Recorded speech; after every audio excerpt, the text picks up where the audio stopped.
আসসালামু আলাইকুম। আমার চ্যানেল আপনাদের সকলকে স্বাগত।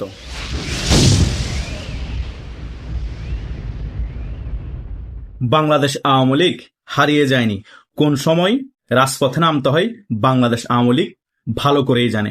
গতকালকে তফসিল ঘোষণা হওয়ার পরপরই বাংলাদেশ আওয়ামী লীগ রাজপথে নেমে জানান দিয়ে দিয়েছে, এই তফসিল আমরা মানি না, আগামী যে ভুয়া নির্বাচন হবে সেটাও আমরা মানি না। গতকাল রাত থেকেই বাংলাদেশ আওয়ামী লীগ ঢাকা সহ সারা বাংলাদেশে মশাল মিছিল করেছে। ঢাকা গণভবনের আশেপাশে মশাল মিছিল করেছে এবং গাজীপুরে মশাল মিছিল করেছে। আরো বিভিন্ন জায়গায় বাংলাদেশ আওয়ামী লীগের কর্মীরা মশাল মিছিল করেছে এবং এই তফসিলকে বয়কট করেছে।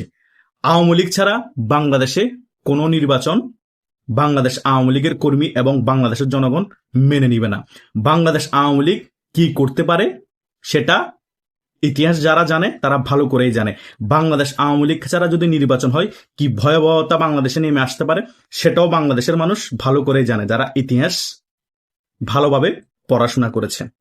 এই যে তফসিল ঘোষণা হয়েছে, বাংলাদেশের 30-40% মানুষ ছাড়া এই তফসিলকে কেউ স্বাগত জানায়নি, বরং বাংলাদেশের মানুষ এই তফসিল নিয়ে হাসাহাসি করতেছে।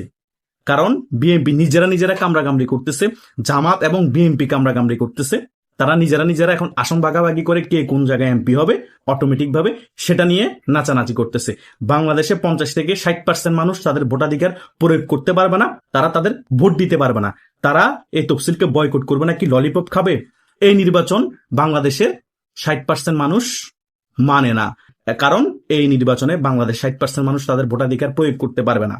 আপনারা বলেন শেখ হাসিনা নাকি 3টা নির্বাচন পাতানো দিয়েছে, শেখ হাসিনা দিনের ভোট রাতে করেছে। আপনারা তো দিনের ভোট দিনেই পাতানো করছেন, মানে আলোর মধ্যে আপনারা 2 নম্বরই করছেন। এটা কি বাংলাদেশের জনগণ মেনে নিবে?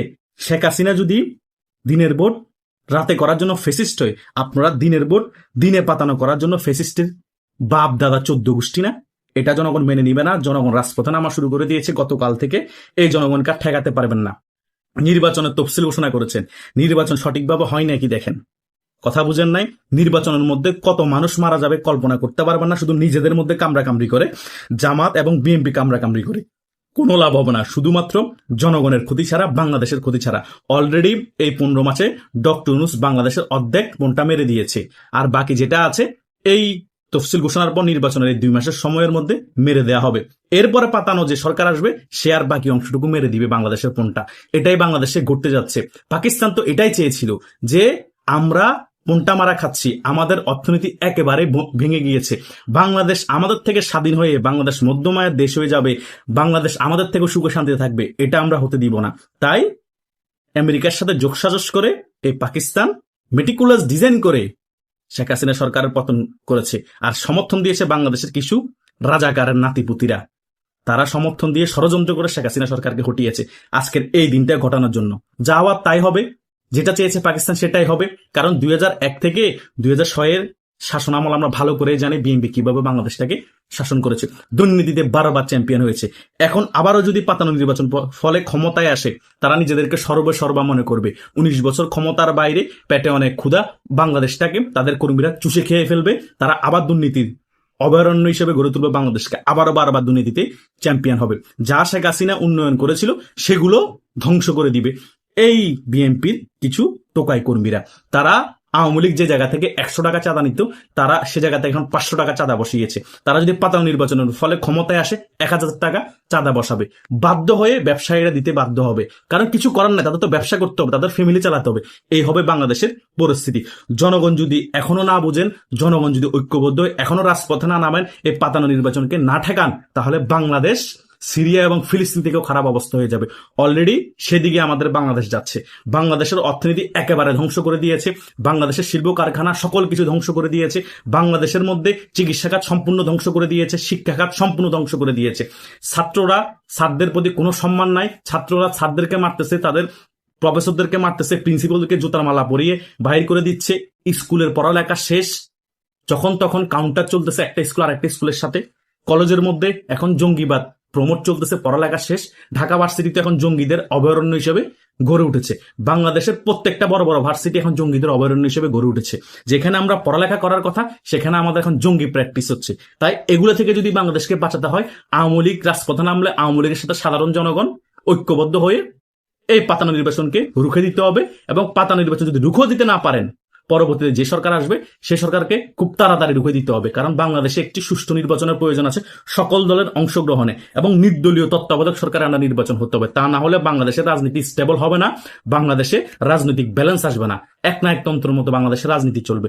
আর যে দেশের মধ্যে একনায়কতন্ত্রের মতো রাজনীতি চলে সে দেশ ধ্বংসের দ্বার প্রান্তে চলে যায়। কারণ তারা জনগণকে কোনো তোয়াক্কা করে না, তারা মনে করে আমরাই সর্বসর্বা, আমরাই যা বলবো তাই আইন, যা ইচ্ছা তাই করতে পারবো, যেটা 5 আগস্টের পরবর্তী সময় এই টোকাই সমন্বয়করা করে দেখিয়েছে। তারা মনে করেছে আমরাই সর্বসর্বা, জনগণ আমাদের সাথে আছে, আমরা যাই বলবো তাই আইন। বিএনপিকে গালাগালি, আওয়ামী লীগকে গালাগালি, বঙ্গবন্ধুকে নিয়ে উল্টাপাল্টা কথা, বাংলাদেশের মুক্তিযুদ্ধের মোরাল সকল কিছু ভেঙে দাও, কিছুই থাকবে না বাংলাদেশে, আমরাই মুক্তিযোদ্ধা, আমরা যেটা বলবো আগামীতে বাংলাদেশে সেটাই হবে। কিন্তু ঘোড়ার ডিম হয়েছে, বরং তারা জনগণকে ব্যবহার করে উপদেষ্টা মন্ডলীতে বসে ক্ষমতার অপব্যবহার করে বাংলাদেশের টাকা লুটপাট করেছে, তাদের ফ্যামিলি টাকা লুটপাট করেছে, এবং সে টাকা তারা বিদেশে পাচার করছে। এখন বাংলাদেশে তারা আরামায়েশ করছে, পরিস্থিতি খারাপ দেখলে তারা আবার বিদেশ পালিয়ে যাবে, সেখানেও আরামায়েশ করবে। যে লাও সে কুদু। আওয়ামী লীগ 16 বছর শাসন আমলে যা করে নাই তারা 15 মাসে তা করে দেখিয়েছে। তাহলে কেন আপনারা রাজপথে নামলেন? কেন একটা সুন্দর দেশকে ধ্বংস করলেন? কেন শেখ হাসিনার মতো এরকম দূরদর্শী রাষ্ট্রনায়কের পতন করলেন? কেন করলেন? নিজেদের মনকে প্রশ্ন করেন, নিজেদের বিবেককে প্রশ্ন করেন। আফসোস ছাড়া কিছুই আপনাদের চোখে আসবে না। সে কারণেই এখন বাংলাদেশের জন্য আস্তে আস্তে সকল কিছু রিয়েলাইজ করতে পারছে। সে কারণে বারবার এখন বলে উঠছে সকলে আমরা আগেই ভালো ছিলাম।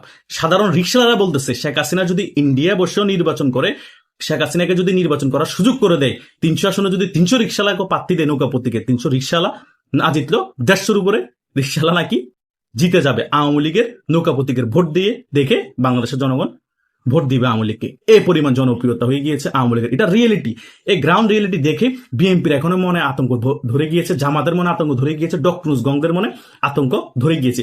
বিএনপি মন থেকে চাইলো আওয়ামী লীগ নির্বাচনে আসুক, ওই আতঙ্কের কারণে বিএনপি এখন কিছু বলছে না আওয়ামী লীগ নির্বাচনে আসুক। কেন বলছে না? কারণ বিএনপি ভালো করে জানে যদি একটু স্পেস করে সুযোগ করে দিই, জনগণ আওয়ামী লীগকে ভোট দিয়ে আবার ক্ষমতা নিয়ে আসবে।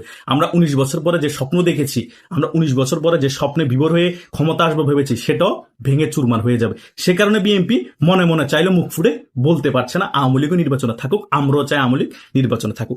এটাই বাস্তবতা, কেউ মানেন আর না মানেন। হয়তোবা এই পাতানো নির্বাচনের ফলে ধরে নিলাম বিএনপি ক্ষমতা আসলো, কিন্তু বিএনপি 3-4 বছর ধরে নিলাম 5 বছরই শাসন করলো। এরপরে যখন নির্বাচন দিবেন মনে হয় বিএনপি ক্ষমতা আসবে, 100টা স্টাম্প নিয়ে যান। এর ফলে যদি বিএনপি নির্দলীয় তত্ত্বাবধায়ক সরকারের আন্ডার নির্বাচন দেয়, আওয়ামী লীগ 200-র উপর আসন পেয়ে ক্ষমতায় আসবে।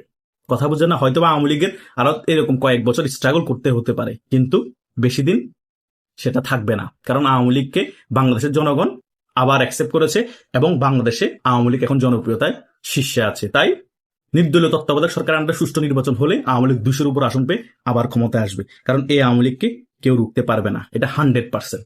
আশা করছি সকল বিষয় বুঝতে পেরেছেন। আপনাদের যদি কোনো মতামত থাকে কমেন্ট করে জানাতে পারেন। ধন্যবাদ সকলকে।